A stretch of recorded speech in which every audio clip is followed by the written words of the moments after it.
Bueno, bienvenidos a esta nueva temporada de Sin Filtro. Estamos muy contentos de estar pues de regreso nuevamente con todos ustedes, con más personajes, con más historias. Y hoy tenemos un gran invitado. Hemos estado también buscándolo hace mucho tiempo, pero por fin logramos coordinar el espacio. Él es Mauricio Toro. Mauricio, ¿qué tal? ¿Cómo estás? Bien, súper bien. Muchas gracias por abrirme este espacio para conversar con ustedes, con todos. La logramos, por fin. La logramos después de este torote de ajuste de agendas, pero aquí estamos y súper contentos. Bueno, Mauricio, tenemos, digamos que la nueva dinámica consiste en, tengo unas tarjetas con palabras claves, hay también frases, y tenemos también unas preguntas que hemos denominado preguntas sin filtro. Son esas preguntas cortas de respuesta rápida.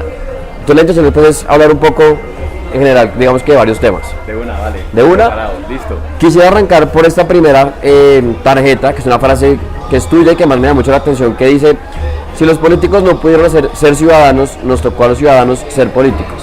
Esa frase es una frase que surge en un momento de creatividad del equipo.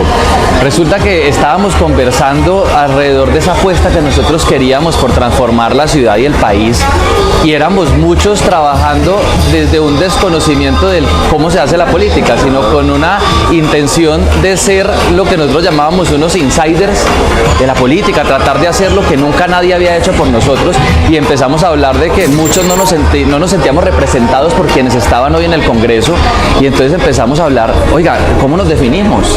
Y pues nosotros no somos políticos, y alguien por allá dice, es que nosotros somos ciudadanos, y de pronto alguien dice, nos toca hacer lo que los políticos no pudieron hacer, y de pronto en medio de esa ideación colectiva del equipo de trabajo, pues decidimos llegar a esa frase que dice exactamente eso: si los políticos no pudieron ser ciudadanos, nosotros los ciudadanos tenemos que ser políticos para tratar de llevar los dolores de cabeza que desde el Congreso no ven, las necesidades de los ciudadanos de a pie que desde el Congreso no oyen.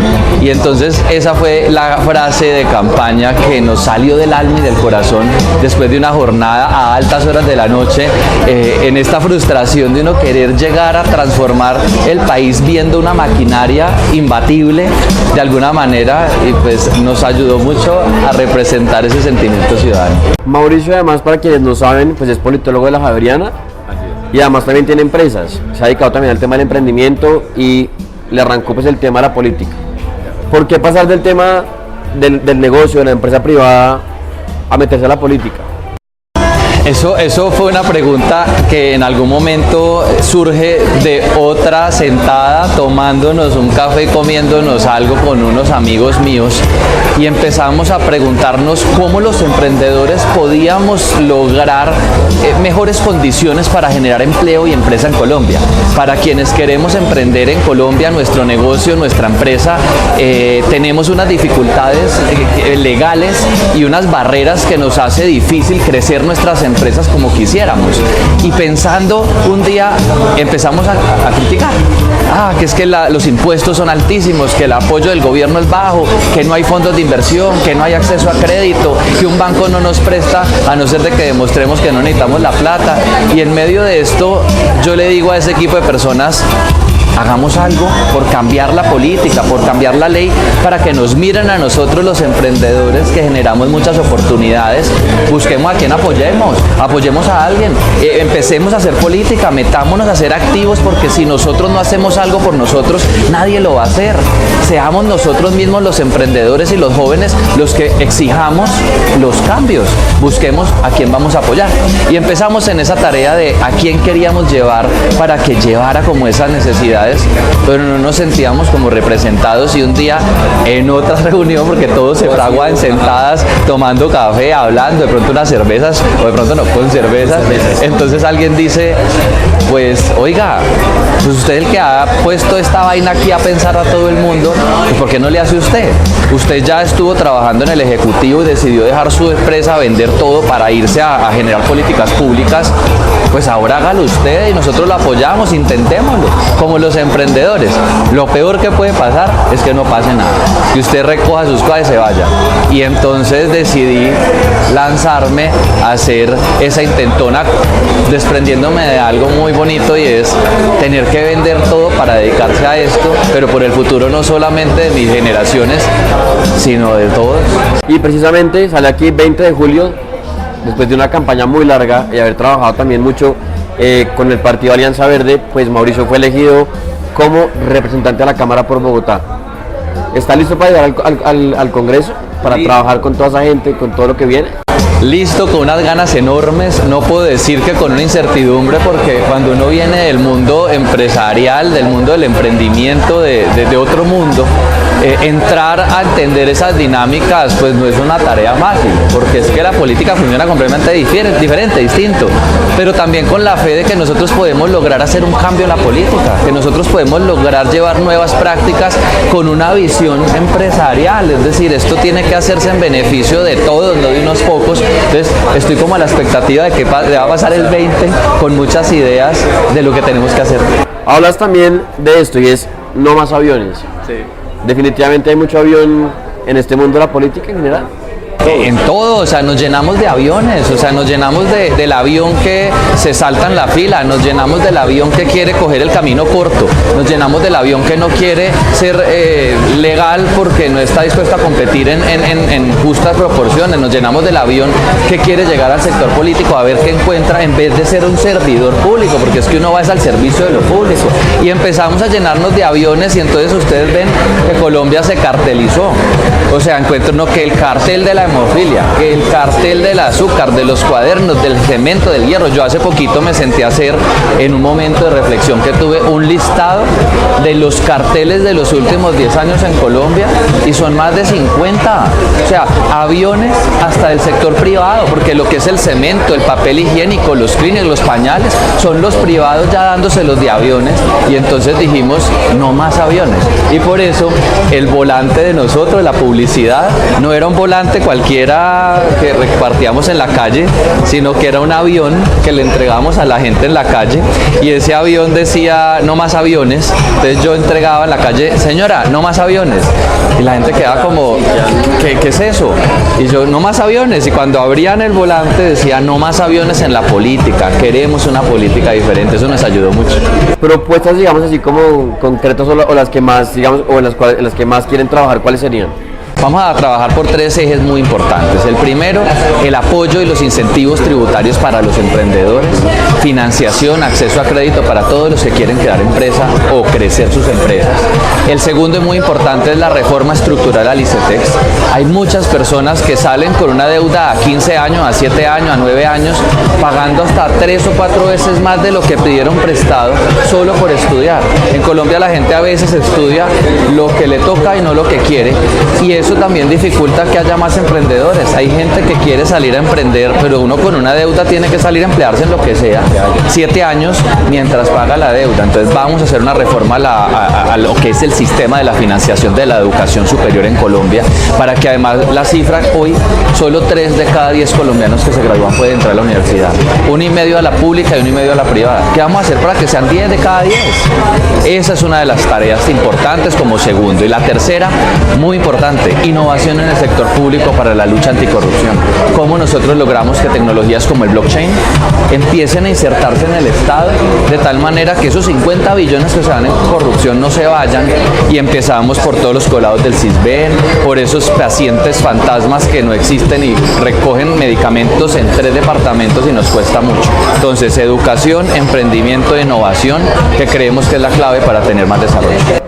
Aquí pues ya nos ha salido emprendimiento, ya pues habías hablado del tema del emprendimiento, pero en Colombia muchos jóvenes creen que es muy difícil, pues ya nos has contado que el tema del crédito, el tema del impuesto, de lo que hay, pues hace complicado que los jóvenes puedan emprender en Colombia.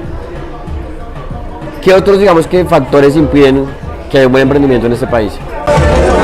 Es una muy buena discusión, y es no solamente el acceso a crédito del sector privado, sino la dificultad legal que hay para que ingresen más fondos de inversión privados que quieran invertir en nuestros emprendimientos. Hoy, como está compuesta la ley, es súper complicado que un fondo de inversión pueda venir a invertir en capital de alto riesgo, que no queda como rentablemente lo puedan hacer. Otra de las tareas muy importantes es el acceso a mercados internacionales. Nosotros necesitamos entidades robustas que nos ayuden a nosotros los emprendedores a salir del país, a exportar a un mercado que es inmenso, o sea, es podernos globalizar y que nos acompañen en ese crecimiento. Muchas veces ni siquiera es la plata, es el acceso a los recursos, pero sobre todo el acceso a información de calidad y el acompañamiento que a veces uno se siente solo.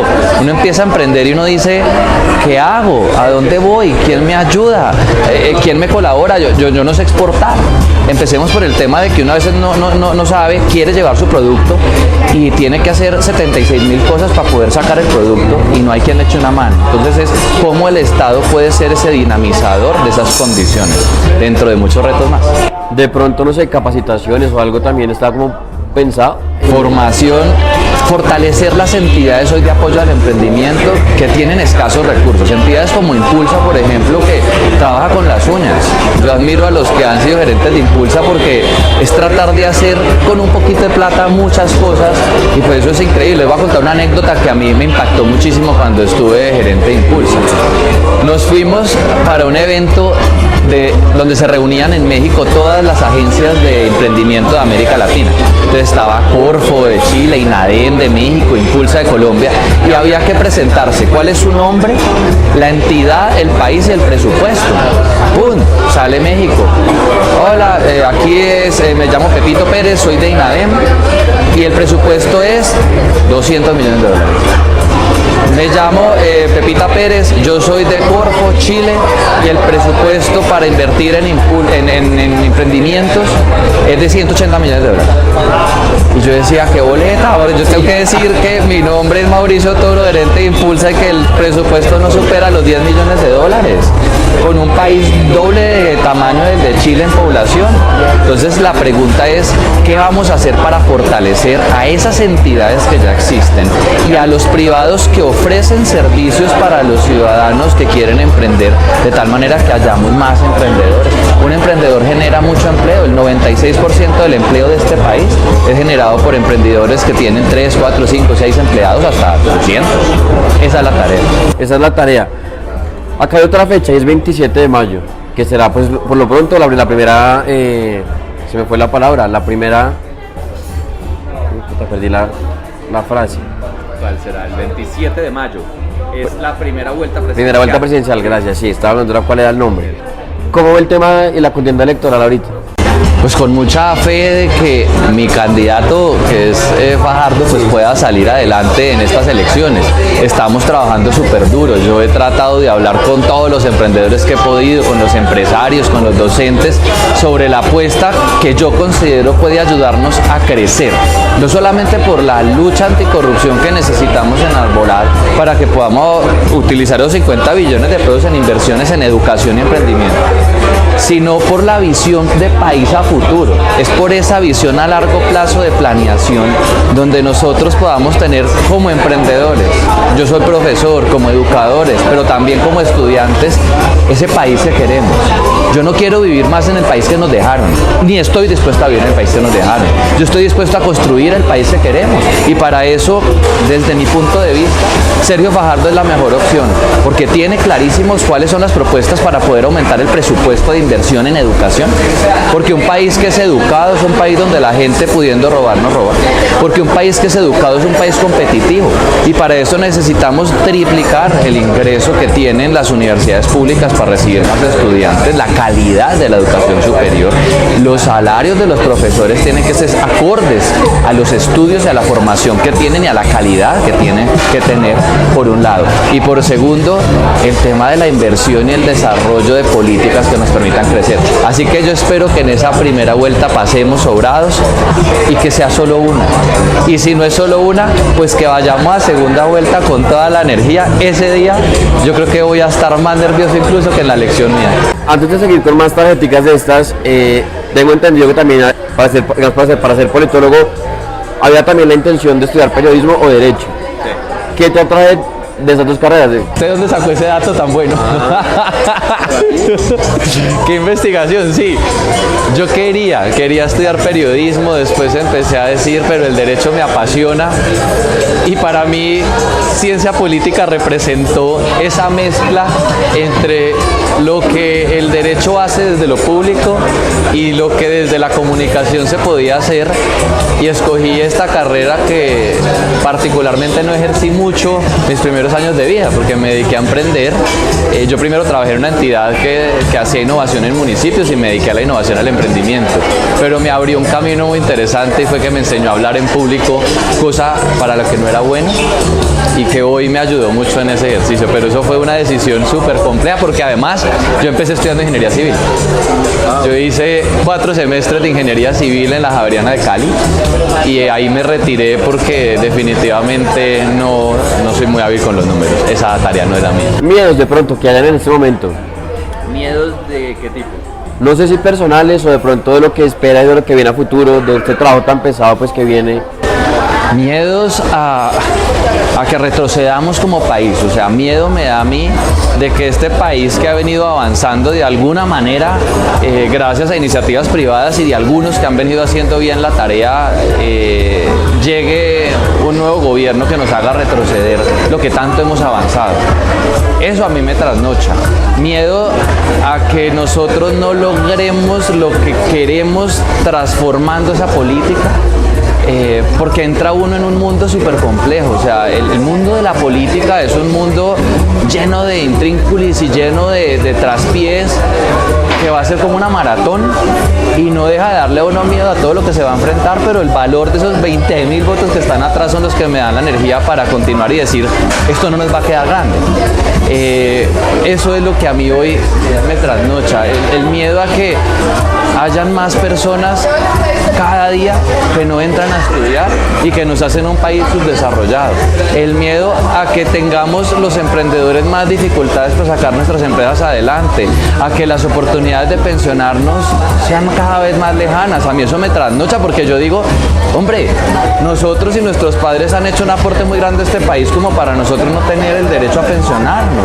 Eso me trasnocha, yo ya estoy sumando años y yo digo, Dios mío, tenemos que lograr que este país sea el país de los emprendedores y de la educación para que todos tengamos oportunidades. Esos son los miedos.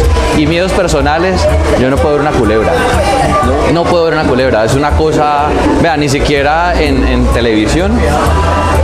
Cuando uno va a esas tiendas de souvenirs que son esas culebras de madera o de plástico, no las puedo ver. Eso para mí es una cosa, ni las de las deudas tampoco. Acá es una palabra que es esta, que sale del closet, digamos que yo no estoy de acuerdo con que sea una categoría y creo que, como mucha gente lo dice, es solamente para la ropa.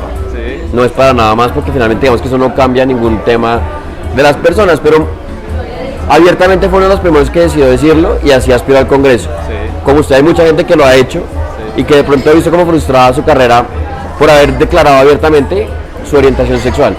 Pero usted lo logró, hay otros casos como el de Angélica Lozano, Claudia López. ¿Qué pasa? ¿Por qué la política no, digamos que les impide un poco la llegada a estos cargos públicos?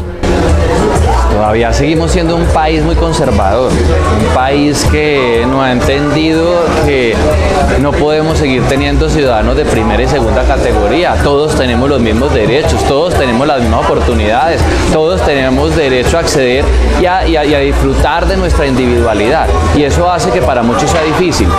Yo agradezco una cosa y es al emprendimiento haber podido tener la libertad de hacerlo. Pues cuando yo creé mi empresa, yo era el jefe y al que no le gusta, pues no trabaje aquí.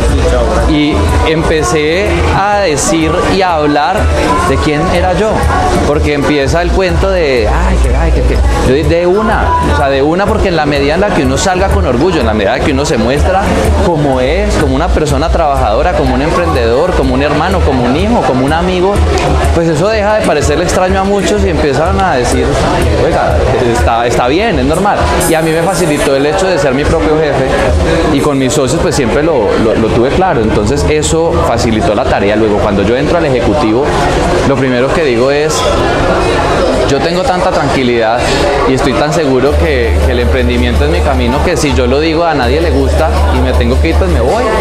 Pero es romper ese miedo y cuando uno salta esa barrera se da cuenta que la gente no es tan negativa como uno quisiera. Sin embargo, el reto es enorme porque sí se presentan unos casos hoy de discriminación fuertísima en Colombia. Pero entre más personas aceptemos nuestra sexualidad, pues eso se va a hacer cada vez más sencillo, más fácil. Hemos avanzado mucho, falta demasiado, pero Yo salí y dije, el que quiera conocer mi vida pues está abierta en 50.000 partes, pero yo soy más que eso. O sea, yo lo que soy es un ciudadano que decidió hacer política, un emprendedor que ha querido sacar el país adelante y un ciudadano que cree en un país con más educación y emprendimiento, porque habría de importar lo otro. Hombre, yo no he visto la primera campaña donde alguien tenga que decir soy heterosexual. ¿Por qué tenemos que hacerlo? La idea es llegar a que eso no pase. Y frente a este tema, fue algo, digamos, que lo hizo público hace muchos años. ¿En dónde arrancó el proceso? ¿En su casa? Sí, en mi casa, eso es una historia particular. Yo empecé a salir sin contarle a mi familia, pues, porque esto no es una decisión fácil. Dentro de todo uno le da miedo por el mismo rechazo de la sociedad, y por cosas de la vida pues mi mamá se termina enterando, tenemos el diálogo normal, la culpabilidad de la mamá, y pues yo en algún momento digo, yo tengo que enfrentar ya esto con toda, y mi mamá fue una de esas personas que me ayudó a salir, porque ella me dijo, listo, si usted necesito que le cuente a todo el mundo porque yo no voy a seguir diciendo mentiras. Todo el mundo me dice, ay, Mauricio y la novia, ay, que mi hijo ya se casó y el tuyo. Y mamá dijo, a mí no me pongan esa tarea porque además hay amigas que lo hacen ahí porque ya saben. Entonces, o usted sale del closet con toda o no. Entonces ya me empezó a decir, hágale y dígale a su familia, dígale. Y yo era, ¿qué es esta vaina? Dame tiempo. No, ¿cuál tiempo? ¿Estás orgulloso? Sí. ¿Te sientes bien? Yo sí. ¿Estás claro? Yo sí. Es que tú no tienes, pues entonces dilo. ¿Qué va a pasar? Somos una familia. Y me empujó más de lo que yo había tenido que salir con la empujada. Y eso me ayudó mucho a romper esas barreras familiares y ya empecé ya luego con orgullo. Al que le guste bien, al que no, pues que se pase de acera. Y discriminación hay también en estos casos, pero también discriminación a gente que es diferente, que tiene alguna discapacidad. Es un mundo de sociedad donde discriminan a la gente porque sí y porque no. ¿Qué se puede hacer o qué trabajo se pueden hacer desde el Congreso, desde lo que van a hacer ustedes en frente a la discriminación? Esa va a ser una tarea muy importante porque no solamente eso incluye a la comunidad LGBTIQ, eso incluye también a otras comunidades, las negritudes, los indígenas. Mira el caso de lo que pasó hace poco en un restaurante, ayer, con una persona que entró a un restaurante que la sacan. Es un tema de discriminación tercermundista. Nosotros tenemos que trabajar por la igualdad de oportunidades, por el acceso de todos los colombianos a lo mismo. No solamente la discriminación, sino el trato inequitativo que hay para algunos sectores de la población, como las personas con discapacidad. Una población en la que no se piensa. Una población que tiene más barreras de acceso que muchos. En muchos casos porque esas discapacidades no son visibles ni entendibles fácilmente. Por ejemplo, la comunidad sorda. Es una comunidad que sufre demasiado con una discapacidad que no es visible, y acceder a trabajo de calidad les cae para arriba, y el Estado no entiende bien eso y la sociedad no entiende bien eso.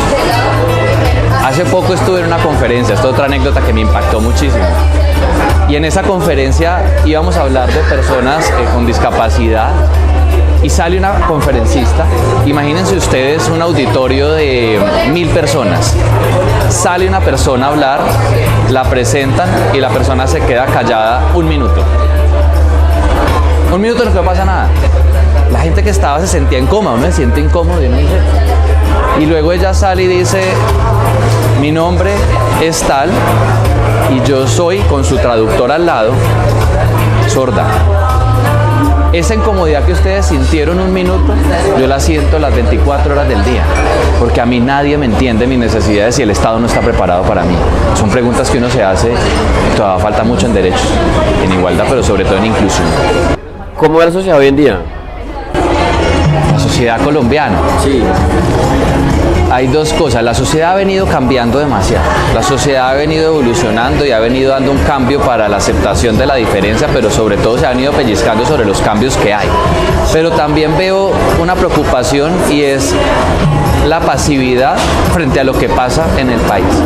La abstención es una respuesta a la pasividad de la sociedad, que cree que alguien va a venir a rescatar el país, que la tarea de hacer este país algo mejor es de otro, que es alguien el que tiene que salir a elegir, pero que son ellos los que tienen el derecho de criticar.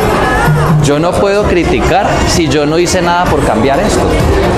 Y La respuesta es que no se toman en muchos casos el papel serio del poder de salir a elegir quien quiere que quede, no importa por quién sea. Miren el tema de lo que pasó con el plebiscito. Independientemente de si estaba de acuerdo o no con el sí, digamos, sí o no, no importa, es la abstención tan grande que hubo para un tema trascendental del país, pero eso sí, todo el mundo se está quejando constantemente. La sociedad hoy está en un letargo que es necesario llamar a despertar, porque somos nosotros los que tenemos que exigir que una persona se vaya si no funciona. Somos nosotros los que tenemos que marchar ante una injusticia, no nadie más. La responsabilidad no es solamente del servidor público. Yo digo hoy que represento esas dolencias, yo no quiero que me dejen solo. Y yo le pido a la gente, no me dejen solo en esta tarea, porque yo soy la voz de muchos. Pero yo solo no puedo hacer nada si no me ayudan a marchar, a quejarse, a tuitear y a ser activos como ciudadanos. Eso creo que la sociedad hoy se tiene que tomar en serio, el gran poder y el inmenso poder que tiene. Y tenemos por aquí, ya han llegado el turno de nuestras preguntas sin filtro, que son esas preguntas, como te decía, son cortas, de respuesta rápida. Dios mío, no me haya... No, son fáciles, aquí puedes contestar cualquier cosa, no son tan difíciles tampoco. Arranquemos con esta, y dice, ¿qué no ha hecho que le gustaría hacer? ¿Qué no he hecho y qué me gustaría hacer? Yo nunca me he tirado de un paracaídas, le tengo pavor a esa vaina, pero lo quiero hacer para romper un miedo. ¿Cuál ha sido la mayor locura que ha hecho en la vida? La mayor locura que he hecho en mi vida fue escribir un libro por amor. No creí que eso fuera a poder hacerlo y no creí que eso me pudiera ayudar a hacer lo que logré y para mí eso fue una locura. Cuando yo lo miro digo, escribir un cuento, qué locura hice yo esa vez. ¿Qué le da significado a su vida? ¿Qué le da significado a mi vida? Para mí, el emprendimiento. Es la pasión que me mueve constantemente. Es lo que yo todos los días abro los ojos y me mueve. Y cuando hablo del emprendimiento es empezar cosas nuevas y transformar realidades. ¿Cómo se describiría en una sola palabra? ¿Cómo me describía? Curioso. Y por curioso es que ando en esto. ¿Qué significa para usted ser libre? Para mí ser libre es andar sin cargas, es poder tomar decisiones con tranquilidad, es no deberle nada a nadie, es poder decir sí a lo que quiero y no a lo que quiero, solo porque quiero y no porque me toca. ¿Cómo le gustaría ser recordado? Tal vez cuando acabe el periodo en el Congreso o tal vez ya en un tiempo futuro cuando ya no esté. Como un luchador, como un gran soñador que hizo lo que pudo con las manos y con el corazón por transformar la realidad en la que vivía. Bueno, ¿qué es eso que sabe hacer mejor y diferente que los demás? ¿Qué es eso que sé hacer mejor y diferente que los demás? Bueno, sé hacer un muy buen caldo de costilla. Para mí es diferente porque tengo mi receta especial que me la dejó mi abuela antes de morirme y para mí creo que soy bueno haciendo un buen caldo de costilla. De costilla. ¿Quién o qué lo ha hecho pensar? ¿Quién o qué me ha hecho pensar? La política. Pasar del emprendimiento a la política, eso sí que me ha hecho pensar, y no solo pensar, sino estudiar eso. ¿Lo que más le molesta de usted? Lo que más me molesta de mí, dos cosas. Lo primero, la puntualidad extrema. Me estresa, o sea, me estresa porque me complica la vida y es como tratar de llegar a hacer tantas reuniones y no poder llegar a tiempo a todas y tratar de llegar y querer, eso me desencaja en muchas ocasiones porque soy muy psicorrígido en eso. 1 minuto o 3 minutos después no importa, contarle que solo sean 3. Y lo segundo, hay algo particular y es que soy demasiado conversador y a veces me extiendo demasiado para llegar a un punto donde podría ser más concreto. ¿A qué renunciaría? ¿A qué renunciaría? Pues Dios mío, es que no tengo mucho a qué renunciar tampoco, pero ¿a qué renunciaría yo? No, pues en este momento no se me ocurre a qué podría renunciar yo que tuviera, pero no tendría ningún problema a renunciar al gimnasio. Sí, o sea, me da muy duro ir, no, eso todos los días es una cosa que me cuesta tanta dificultad. Que todos los días. No, por eso digo que voy 3 veces a la semana y podría renunciar perfectamente porque renuncio muchas veces y varias semanas a eso. Y vuelves. Y nuestra última tarjeta, Mauricio, es esta, que dice Vivir sin filtro. Y en este espacio, digamos que nos hemos dedicado siempre a eso, a buscar personajes y gente que se ha dedicado a quitarse las máscaras, a quitarse los filtros y a marcar como una huella en la sociedad, cada cual desde su área, desde lo que haga, lo que le guste, pero saliéndose un poco, estoy muy ahogado, saliéndose un poco como de la masa, de no seguir la corriente. Sí. Desde su experiencia, desde lo que ha vivido, desde todo lo que ha sido pues un poco su vida, sus trabajos, ¿cuál podría ser como ese consejo o cómo se vive una vida sin filtro? Yo creo que la tarea que uno tiene primero es soñar sin barreras. Nosotros vivimos en una sociedad que nos ha acostumbrado a vivir con el miedo. Hemos estado acostumbrados a vivir con el miedo. El miedo a quebrarnos, el miedo a que no salga bien, el miedo al que dirán, el miedo a que te señalen, el miedo a que te ataquen en redes, el miedo. Y los miedos hacen de vos una persona poco productiva y poco soñadora. La tarea de uno es no ponerse barreras, es soñar en grande, es de verdad pensar en grande y trabajar por eso independientemente de lo que vayan a decir los demás. Los demás no te van a ayudar a llegar, entonces ¿para qué? Si te van a criticar. Y muchos te van a impulsar, es creer en esa gente, es creer que uno solo no llega a ningún lado, necesita gente que crea en uno, pero quien no cree no importa. Para mí la vida es una vida sin miedo, es una vida con sueños enormes. Muchas veces a mí me decían, escribir un libro, pero eso es muy duro, ¿quién te lo va a publicar? Eso no se puede, eso es muy difícil. Yo dije, nada, pues voy a intentar, me voy a sentar a escribir, de pronto lo logro, ¿por qué no? Y terminé, y luego alguien me dijo, hagámoslo, publiquémoslo y saquémoslo, y yo decía, oiga, no fue tan complicado, yo tenía más miedo de lo que era de ver. Luego la política, ¿por qué lo vas a hacer? Es peligroso, no vas a ganar, te van a amenazar, en redes te van a atacar seguramente, no tienes dinero, no tienes vallas, no tienes maquinaria, y te llenan de miedos. La vida sin filtro es la vida sin miedo. Y yo decidí intentarlo, soñando con un país distinto. Y lo mismo pasa en el amor, y lo mismo pasa en el sector empresarial, y lo mismo pasa en la docencia. Pensar en grande, creer que uno puede hacer esas cosas, intentarlas hacer, oír a los que te critican, pero no permitir que ataquen y que acaben con los sueños. Por eso para mí exactamente es la vida sin filtro, la vida sin miedo. Y aprovechando pues de que además eres un gran emprendedor y que se ha dedicado también como a este tema, un consejo, un mensaje o algo para la gente que nos está viendo que le apuesta al tema del emprendimiento en este país, a los jóvenes que están ahí como conectados. Bueno, lo primero es, siempre le digo a la gente, abra el mundo, viaje, conozca lo que está pasando en otras partes, especialmente a los emprendedores que tienen grandes ideas. El mundo está lleno de muchas ideas y uno necesita alimentarse de esas ideas para hacerlas de uno mucho más poderosas. Y eso hace que uno tenga que abrirse, investigar, conocer qué está pasando en otras partes, hacer la tarea de viajar. Sin el pero es que no hay, pero uno puede encontrarse, uno es infinitamente poderoso y no logra las maneras de llegar y conocer lo que está pasando. La plata no lo es todo. Mucha gente dice, yo no he arrancado porque no me han dado plata. Es un elemento muy importante, tenemos que trabajar porque haya más posibilidades. Pero cuando tú tienes una gran idea y la sabes vender con valentía y con convicción, va llegando. Hay que arriesgar, para ganar hay que arriesgar, para ganar hay que hacer un esfuerzo, para ganar hay que demostrar. Muchas veces hay gente que dice que tengo una idea hace 8 años, no he intentado porque me ha dado susto. Pues yo digo, si crees tanto en tu idea ya hubieras intentado hacerlo sin miedo. Si estás tan seguro que es la idea que va a transformar el mundo, hace rato te hubieras lanzado. La tarea es inspirarse mucho, trabajarlo demasiado, no esperar a que otros hagan lo que uno debería estar haciendo y hacerlo, pero siempre con una visión global, viajando, conociendo el mundo, leyendo. Internet hoy nos abre las puertas de muchos espacios y muchos lugares. Determinación absoluta, resiliencia. Tiene que estar uno acostumbrado a que de cada 100 puertas que uno toca, solo una se abre. Y muchas veces es la puerta número 100, no la primera. Si te cansas en la 98, ¿qué vas a hacer? Esa es la tarea más importante.